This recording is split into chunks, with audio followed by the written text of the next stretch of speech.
16 দিন কেটে গেলেও সেভাবে সাফল্য আসেনি সিবিআইয়ের।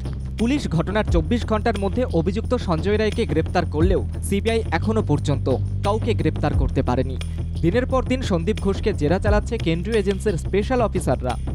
কখনো তার বাড়িতে গিয়ে হানা দিয়েছে, কখনো আবার দপ্তরে তলব করে তথ্য তল্লাশ করা হয়েছে, কিন্তু কোনো ব্রেকথ্রু আসেনি। প্রশ্ন উঠেছে, কবে মিলবে সাফল্য?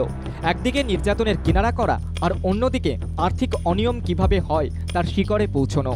জোড়া তদন্তের জন্য চলছে জেরা, চলছে ঘটনাস্থলে গিয়ে তথ্য সংগ্রহ। শুক্রবার সিবিআইয়ের টিম আবারও তলব করে সন্দীপ ঘোষকে। আরজি করের প্রাক্তন অধ্যক্ষকে চলে টানা জিজ্ঞাসাবাদ। এই নিয়ে 15 দিন ধরে জিজ্ঞাসাবাদ চালাচ্ছে কেন্দ্রীয় তদন্তকারী সংস্থা। এর মাঝেই সিবিআইয়ের টিম পৌঁছে যায় অধ্যক্ষের ঘরে। কেন্দ্রীয় তদন্ত সংস্থার আধিকারিকরা আরজি কর হাসপাতাল চত্বরের টপোগ্রাফি ম্যাপের মতোই প্রতিটা ভবনের নকশাও চেয়ে পাঠিয়েছেন। দেহ লোপাটের অভিযোগ ওঠায় এর আগে সিবিআই টিম হাসপাতালের মর্গেও পৌঁছে গিয়েছিল। ঘটনার অনুসন্ধান করতে কয়েকজন আধিকারিককে জেরা চালায় তারা। মৃতদেহ লোপাটের মতো চাঞ্চল্যকর অভিযোগ ওঠায় কিভাবে সেই অপরাধ সংঘটিত হতো, কিভাবে দেহ গায়েব করা হতো, কারা কারা সেই চক্রে জড়িত ছিল তা জানতে স্ক্যানারে আনা হয়েছে ফরেনসিক শিক্ষক দেবাশিস সোমকে। এর মধ্যে সন্দীপ ঘোষ, সঞ্জয় রায়ের পলিগ্রাফ টেস্টের রিপোর্টও খতিয়ে দেখা হয়।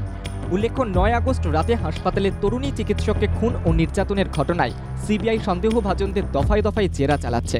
চিকিৎসকের অকাল মৃত্যুর বিচার চেয়ে সরব হয়েছে সমাজের সব অংশের মানুষ। সুপ্রিম কোর্টও দ্রুত তদন্ত শেষ করে অপরাধীদের শাস্তি নিশ্চিত করার নির্দেশও দিয়েছে। তাই কেন্দ্রীয় তদন্ত সংস্থা নির্যাতন কাণ্ডের মতোই দুর্নীতির তদন্তের বিষয়েও কবে সাফল্য পায় তার দিকে তাকিয়ে নির্যাতিতার পরিবার, তাকিয়ে বাংলার সাধারণ মানুষ। সবার আশা, সিবিআই চিকিৎসকের খুন ও নির্যাতনের তদন্তে বাংলার মানুষকে নিরাশ করবে না, ধরা পড়বে নাটের গুরুরা। ব্যুরো রিপোর্ট, বাংলা জাগো।